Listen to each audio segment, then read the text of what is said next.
جب ان سناروں نے جنہیں منی چینجز بھی کہا جاتا ہے یہ بات دیکھی تو انہوں نے جو سونا ان کے پاس ہوتا تھا جو کئی سال جسے کلیم نہیں کیا جاتا تھا اس کا کچھ حصہ ضرورت مندوں کو سود پر دینا شروع کر دیا.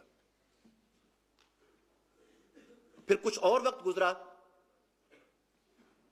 تو ان کے حرص اور لالچ نے انہیں ایک اور راستہ سجھایا, وہ یہ کہ فرض کیجئے ایک صاحب نے 1 کلو سونا ایک سونار کے پاس رکھا ہے اور اس سے ایک رسید لے لی ہے 1 کلو سونے کی. تو صاحب کا تجربے نے سونار کو یہ بات بتائی کہ یہ تو پتہ نہیں کتنے سال اتنے سارے لوگ جنہوں نے میرے پاس سونا رکھا لینے نہیں آئیں گے. تو اس نے کیا کیا کہ ایک رسید تو سونے کے اصل مالک کو جاری کی اور اس کے علاوہ 8-10 رسیدیں مختلف لوگوں کو سود پر جاری کر دی. وہ اصل میں جعلی رسیدیں تھیں. پھر یہ سلسلہ پھیلتا چلا گیا. جس کی جتنی ساکھ تھی اس نے اسی اعتبار سے وہ رسیدیں چھاپ چھاپ کر چلانی شروع کر دی.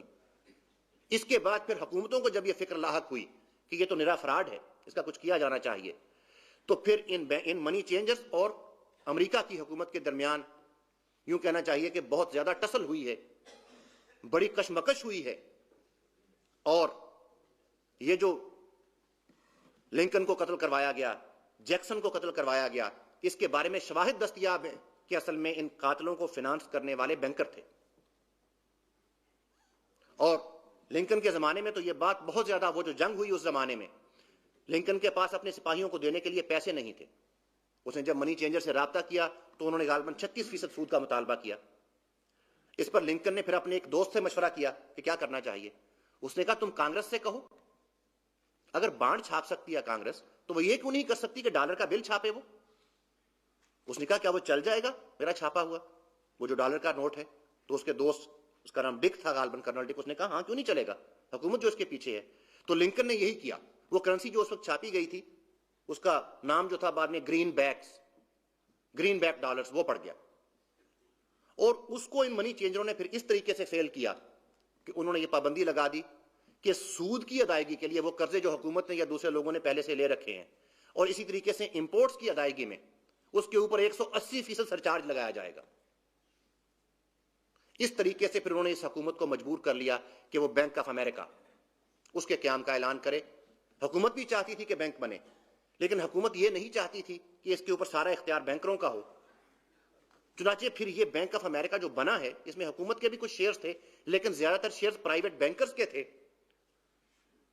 اور بینکر اس کے بعد جب تک یہ فیڈ نہیں بنا ہے پچھلی صدی میں اس وقت تک مسلسل امریکی صدر جو تھے ان کے ساتھ ان منی چینجرز کی ٹسل جو ہے وہ چلتی رہی.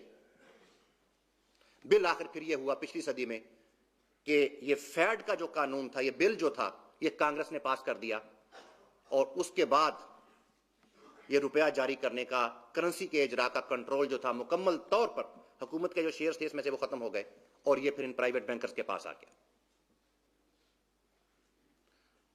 اس سے آپ اندازہ کر سکتے ہیں کہ دنیا میں اصل میں کھیل کیا کھیلا جا رہا ہے. کون ہیں جو اس دنیا کے حقیقی آقا بنے ہوئے ہیں؟ وہ کون ہیں جنہوں نے اس کرۂ ارض پر رہنے والے انسانوں کو اللہ تعالیٰ کی ربوبیت, اس کی الوہیت اور اس کی حاکمیت سے نکال کر اپنی ربوبیت اور اپنی حاکمیت میں جکڑ لیا. کس طریقے سے قدریں تبدیل کر دی گئی ہیں, کس طریقے سے ذہن بدل دیے گئے ہیں. الیکٹرانکس اور پرنٹ میڈیا, ان کو خرید لینا تو بات ہی کوئی نہیں. جب حکومتیں اور فوج اور بادشاہت جو ہے اس کو اس مینیپولیشن کے ذریعے سے اپنے شکنجے میں جکڑا جا سکتا ہے, تو یہ الیکٹرانکس اور پرنٹ میڈیا یہ تو کس کھیت کی مولی ہے. یہ وہ حقائق ہیں جب آپ انہیں کھوجنے کے لیے نکلیں گے تھوڑی سی محنت سے